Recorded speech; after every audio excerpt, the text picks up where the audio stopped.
Mourir, c'est quoi? Ça doit sortir de ta poche, sortir de ton compte. Et pour que ça se multiplie, ça doit être dans la terre. Si tu mets ça ici pendant une semaine, ça ne va jamais se multiplier. Parce qu'il y a une richesse que Dieu a mis dans la terre. La richesse de multiplication. Alléluia. Tout ce que tu places, si tu aides ton fils, ton propre fils biologique, pour aller étudier à l'étranger, pour bien manger, pour bien vivre, pour être quelqu'un, est-ce que tu crois que ce que tu as investi dans ton fils, ça va se multiplier? Pour que ça se multiplie, il faut que lui soit généreux quand il est grand. S'il n'est pas généreux, ça ne va jamais se multiplier. Donc là, tu dépends de ton fils. Donc tu as fait ça pour ton fils, tu as fait ça pour ton frère, tu as fait ça pour ta femme, tu as fait ça pour ton mari, c'est bien. Et il faut le faire. Ce que la parole de Dieu dit, celui qui ne prend pas soin de sa famille, il est pire qu'un infidèle. Donc assister ton frère, assister ton enfant, c'est ton devoir. Il ne faut pas attendre qu'on t'applaudisse parce que tu as nourri ta fille. Quand tu nourris tes enfants, tu es comme les païens. Les païens font ça. Mais parfois mieux que toi. Le plus grand terroriste du monde, il aime son enfant. Parfois, on prend un enfant d'un terroriste et le terroriste qui était caché, il va se rendre. Parce qu'il ne veut pas que son enfant souffre. Donc, quand tu assistes tes enfants, tu peux dire, Seigneur, tu vois, je nourris mes enfants. Et alors? Tu es normal, tu es naturel, tu es humain, tu es ordinaire. Mais un enfant de Dieu, il est mis à part. Il est spécial. Il fait des choses qui dépassent l'entendement. Dépassent le niveau des humains normaux. Parce que vous êtes une race spéciale. Les enfants de Dieu. Alléluia. Donc, quand tu dépenses de l'argent pour la gloire de Dieu, pour que Dieu soit glorifié, pour qu'un enfant qui n'a pas de parents puisse étudier, pour qu'une femme qui n'a pas de mari puisse vivre, continuer de servir Dieu sans se prostituer, c'est pour la gloire de Dieu. Et ça, tu sèmes dans la terre. Et le grain que tu as mis là, quand il mourra, il va se multiplier. Ça, c'est le principe de Dieu. Mais le problème, c'est quand est-ce qu'il va se multiplier? Voilà pourquoi on abandonne souvent. Beaucoup de gens donnent dans l'église quand on les motive comme ça. Et maintenant, il faut donner. Il y aura le centuple en retour. Et on va mettre $5,000 ici. $1,000 ici. $500. $300. Les gens disent, hey, $5,000. Tcha, tcha, tcha, tcha, tcha. On applaudit. Vous avez jamais vu ça sur YouTube? Et les gens donnent, même s'ils n'ont pas d'argent, ils écrivent. Ils font des promesses. Et plus de 60% ils ne respectent pas ces promesses. Pourquoi? Parce qu'il a promis ça, par émotion, avec la foule, arrivé à la maison, j'ai besoin de cet argent. Hier, on parlait avec des amis. C'est hier? Oui, c'est hier. On parlait d'une femme qui a donné une Mercedes à son pasteur. Ici même, au Burundi. Une semaine après, le mari de la femme appelle le pasteur. Qui t'a donné ma voiture? Et il a récupéré la voiture. Comment tu donnes de l'argent pour le pasteur sans me demander? Mais c'est pour Dieu. Le mari qui n'est même pas sauvé. Il faut la sagesse. Alléluia. Tu donnes ce qui t'appartient. Ne donne pas quelque chose qui ne t'appartient pas. Amen.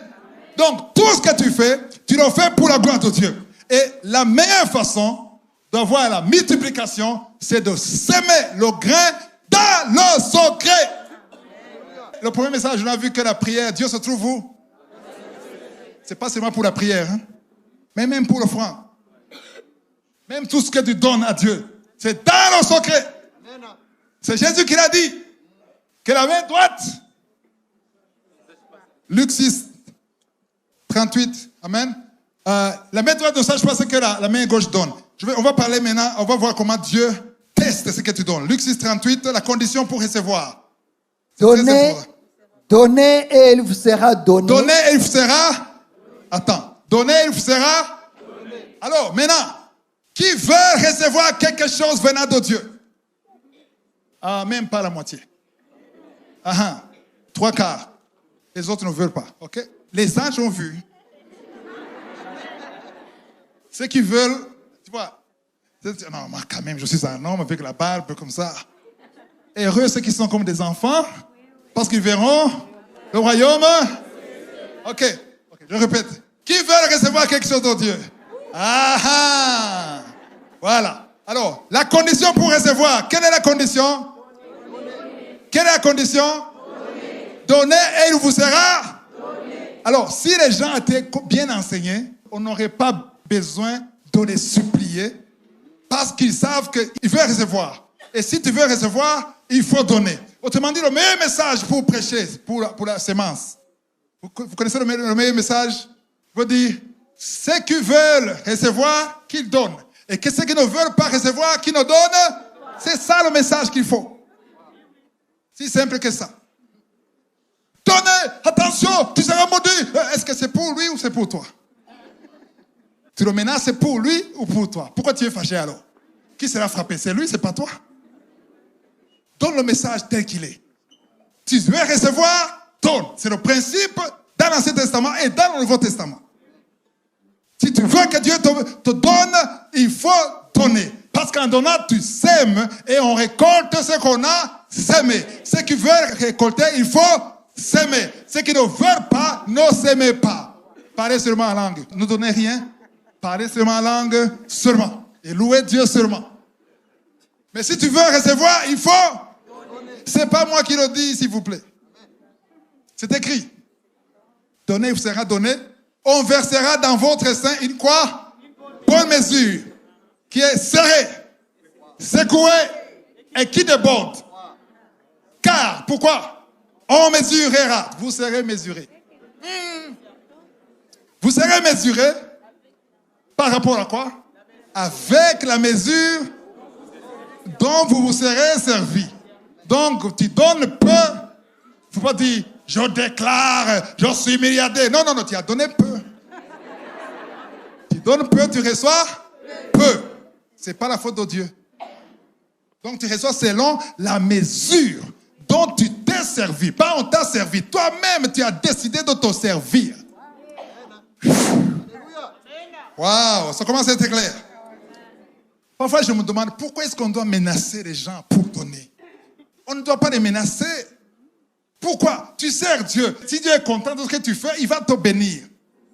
Paul, il n'a jamais menacé les gens. Il allait prêcher aux gens, les Thessaloniciens, et les Thessaloniciens étaient contents. Ils récoltaient les offrandes. On ne lui donnait rien. Absolument rien. Mais l'argent venait d'où? Des Philippiens. Il ne les a jamais accusés. Et quand il enseignait les Philippiens pour les encourager, il dit, ne croyez pas que je le dis pour que vous me donniez de l'argent. Non, non, non. Je le dis pour votre compte. Parce que moi, je suis béni. C'est ce qu'il disait. Je suis dans l'abondance. J'ai reçu d'Épaphrodite ce que vous m'avez donné. Je suis dans l'abondance. Donc, je donne aux autres. C'est ce qu'il disait. Donc, Paul disait, ce n'est pas pour moi que je le dis. C'est pour vous encourager, pour que vous sachiez que vous êtes dans la bonne voie. Ah, ça, c'est la meilleure façon d'enseigner aux gens. Attention, vous volez Dieu. Si tu ne donnes pas, il sait comment récupérer ton argent. Tes enfants seront malades. Il y aura des accidents. Tu vas dépenser à l'hôpital. Ça, c'est du terrorisme chrétien. Dieu ne terrorise pas. Dieu informe. C'est toi qui décides. Parce que si tu ne donnes pas, Dieu est riche. Il va créer des accidents. Moi, ça fait 25 ans que j'entends ça. J'ai eu des problèmes avec beaucoup de pasteurs à cause de ça. Attention! 1/10. Tu n'as pas donné ça. Attention! Dieu, on ne joue pas avec Dieu. Et moi, ça me tourne parfois. On menace les gens qui sont même adultères. On ne parle pas de l'adultère, on parle de la dîme. Pourquoi? Est-ce que c'est pour la personne? Dis à la personne d'abord de se repentir. Qu'il accepte d'abord Jésus. Qu'il abandonne la femme d'autrui. Avant de lui parler de l'argent, parle-lui de la sanctification. Et c'est là où tu verras les prophètes qui parlent seulement de l'argent, jamais de la sanctification. Parce que l'argent, c'est sur la terre. Ça, c'est ici. Tu sais quoi? Au ciel, on n'aura besoin de dollars. Pas de dollars. Pas d'euros, pas de francs bourgs, pas de francs congolais. Tous ces billets-là, c'est ici. Si tu pars au ciel, fini. Il n'y a pas de banque pour toi au ciel. Là, tu vas vivre. Tu n'auras pas faim. Tu n'as pas besoin de construire. Tu n'as pas besoin d'aller à l'hôpital. Tu n'as pas besoin de lit. Quelqu'un me disait, au ciel, j'aurai une chambre confortable. Quelle chambre? Tu vas dormir. Pourquoi? Tu ne seras pas fatigué. Moi, j'ai le salon, j'imagine. Jésus est allé pour nous préparer une maison. J'imagine le salon au ciel. Quel salon? Il n'y a pas de salon. Nous serons comme des anges en train d'adorer. Tu es saint, saint, saint, saint, saint.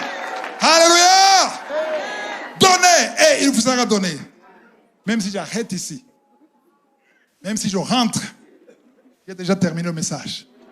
Si tu veux recevoir, il faut donner. Si tu ne veux pas donner, ne demande pas à Dieu pour qu'il te donne. Non. Dieu te dira, c'est pas ma faute, c'est toi, tu bloques.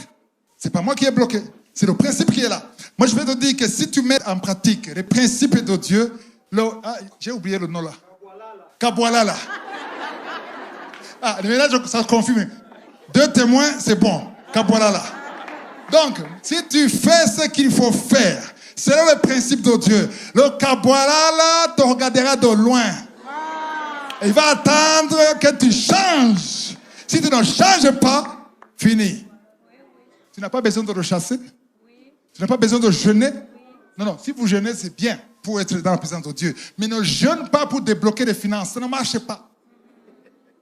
Il y a beaucoup de chrétiens qui font ça. 7 jours sans manger, sec, sans boire. Pourquoi? Je vais débloquer les finances. C'est pas comme ça pour débloquer les finances. Oh là là, ça décourage certains.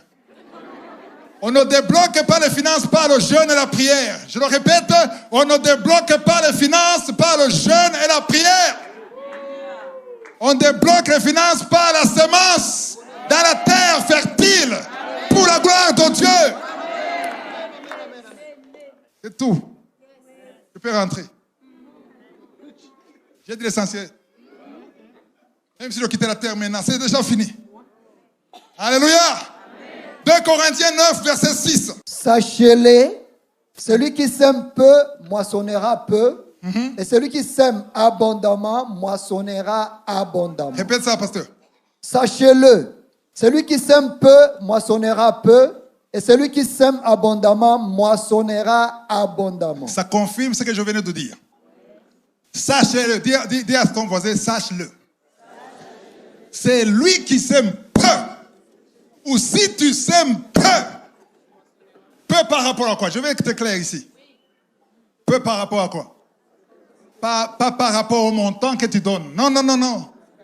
Que le diable ne te trompe pas. C'est peu par rapport à ce que tu as. À ta capacité. Donc le peu que tu donnes, si tu sèmes peu, tu moissonneras peu. Si tu sèmes abondamment, donc beaucoup, abondamment, tu moissonneras abondamment. La question est toujours la même. Quand? Autant. Donc parfois Dieu attend un peu de temps.